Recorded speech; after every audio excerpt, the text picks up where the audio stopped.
I haven't actually come here in 6 years since the day that I picked up my daughter's urn because I know she's not here at this cemetery. I still thought I should stop by and I remember the day that I picked her up, I stood here and I saw a heart shape in the cloud. So I was curious to see what I would see. And I don't know, if you twist that upside down, it might be an angel in the clouds. I don't know. But February 5th, 2020, I lost a child.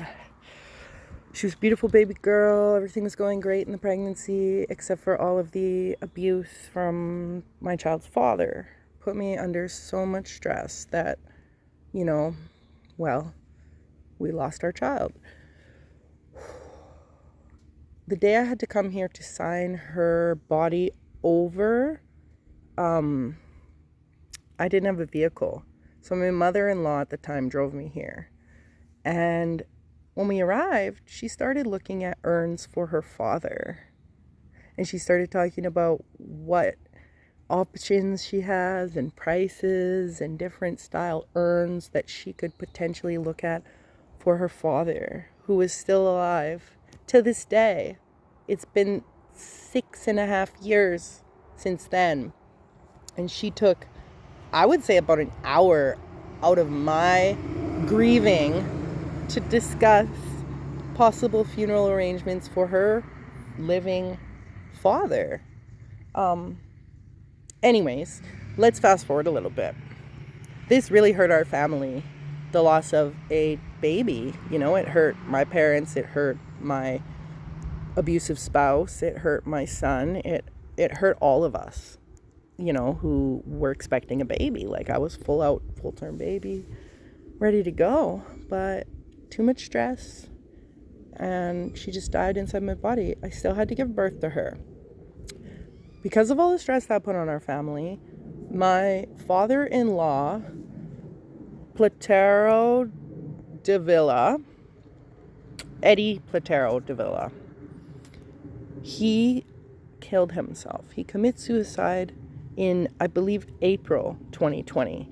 So 60 days after. We were in contact. The cell phone I am using to record this video on, he bought me after my daughter died so that we could stay in contact because he was a really good support system to me. He always had my back in any type of situation that me and my son needed him. He stepped up to the plate, and he was my father-in-law, sorry, bad with that.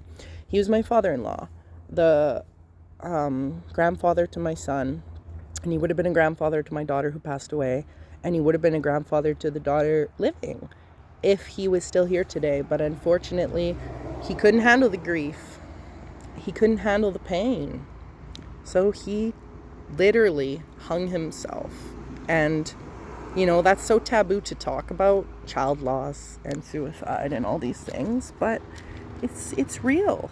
And it's going on in the world, and it's going to continue to go on unless we can stand up for our